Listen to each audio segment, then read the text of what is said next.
Welcome to this episode of Talking Hands. This is Gary Helwig and Suzanne Helwig. And what we're going to talk in this jewelry making skills episode is how to make a P loop like this or an I loop like that. And show them the other type of loop so they know what's coming. In a later episode of Talking Hands, we're going to have a wrapped loop. And if you look close at this, you can see that this is the strongest of the loops because it's wrapped closed. Now, in making the P loop, which is what we'll start with, the tools we're going to use at first is our round nose pliers. Round nose pliers have conical jaws. They're fatter towards the hinge, they're narrower towards the tip, and where you hold the wire determines how large a loop they make. So a loop made close to the tip will be very small, a loop made close to the hinge will be very large. And so there's no flat side, like and there's the chain nose. That's there's the no difference. flat side to rounded round nose all the way pliers. around. Rounded Okay. all the way around. Great. Now what we're going to do is we're going to take a piece of wire, and we have a straight segment of wire here. This is the flush end, this is the sharp end, this is the flush end. And I'm going to make a medium-sized loop, so I'm gripping it halfway down the jaws of the pliers. And what I want to do is grip it so that essentially no wire is sticking through out the other side. You can see that I just have a very small amount of wire gripped. And then I'm going to push it up and over the jaws of the pliers, and I have my finished P loop. And if people practice that for a few times, they should be able to pick it up pretty quickly. Pretty quickly. This is a very easy technique. One thing you can do is if the loop's not totally closed, you can just put it back on your pliers and push it closed like Super. that. Now, the next thing we're going to show is how to make an I loop. And what we're going to do is we're going to start with the P loop and convert it to an I loop. So we have the regular P loop. I'm going to grip it with my round nose pliers very close to the tips. So you put one jaw inside the loop. One jaw inside, one jaw outside.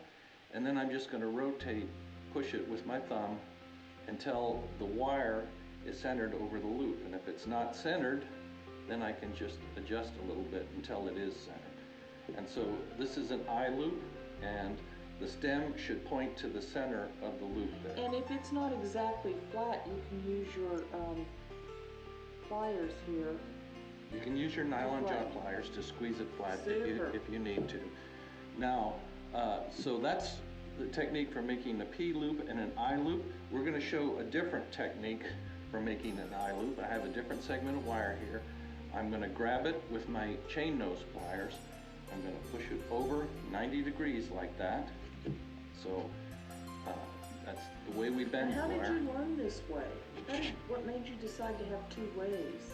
Well, this is a common technique that a lot of other people do. So I just want to show people all the different alternatives. And which one do you use the most often? I use the other one most often. Okay.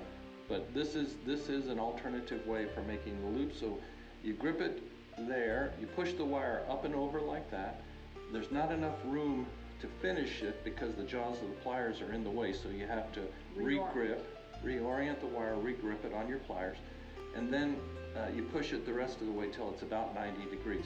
Now what's happened here, it happens quite often, whereas the loop is, the center stem is not centered, pointing toward the center of the loop, it's pointing to one side.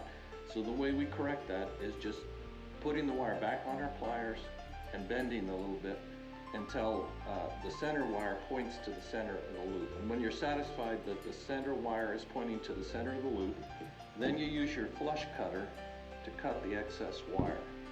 And with the flush cutter, we're going to put the flat side of the flush cutter towards the finished piece. And we're just going to cut it like this. Sticking it inside the loop, one jaw. No, it's on either side of that piece of wire. Oh, I see. And again, we want to hold the piece of wire we're cutting and hold the piece of the wire that's being cut off so they don't fly away. And then we make that cut. And now with this loop, you can see that the loop is open just a little bit. So I'm going to use my chain nose pliers to close that. And all I need to do is close it, twist it closed, and squeeze it closed. And then we can also flatten this way in several different orientations. If you want, that won't be, it's generally not required. But so that's an I loop. Now we're going to show how to make a P-loop with a different tool, and this tool is the step jaw pliers. The step jaw pliers, instead of being conical jaws, they have 3 cylindrical sizes. So they make 3 sizes of loops. They make each time you make a loop on this step, it's going to be the same size. And I like those the best because you get the loops the same consistency. They allow you to be alike. They allow you to be consistent, and that allows you to be faster when you are consistent. Great. So with these pliers, I'm going to make a loop on the middle step, and the middle step, just like that. I'm going to grip the wire so it just barely pokes through the jaws of the pliers. Then I'm going to push it up and over. Super. Now, with this technique, it won't close the loop. As you can see, it's a little bit open, so you have to reorient it on the pliers and then push it the rest of the way until you get a fully closed P-loop. But you can see that we made a medium-sized, perhaps a little bit larger P-loop there.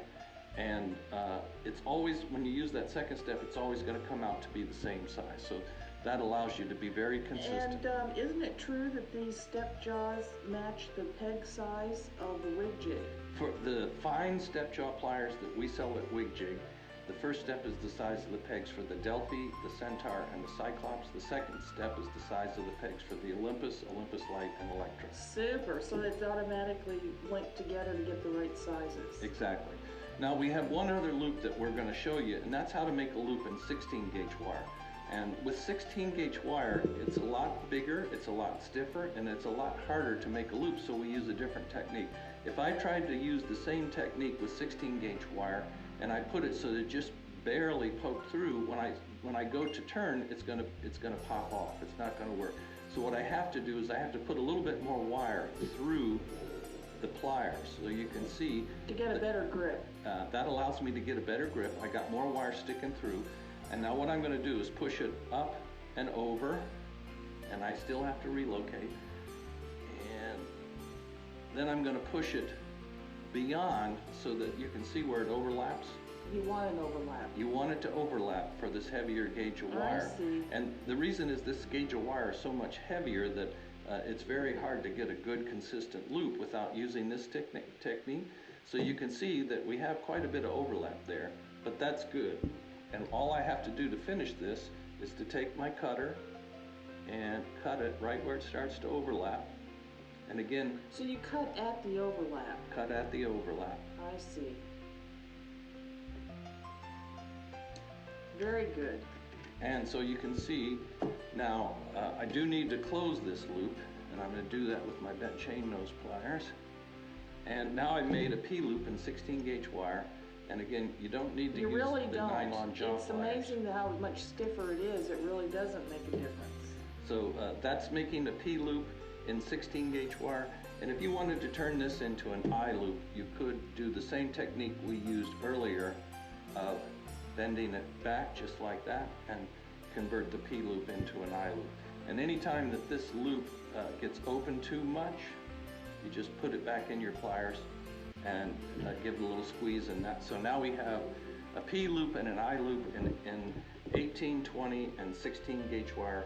And those are the techniques that we were trying to tell you in this version of WigJig Talking Hands. Right, and so just to clarify, these loops then make it possible when you use the step jaw pliers to put them over the pegs on the WigJig and then be able to start your pattern that way. You can use them for starting a pattern on one of our WigJig tools, or the beginning or the ending of any kind of piece of jewelry. Super. Okay, thanks.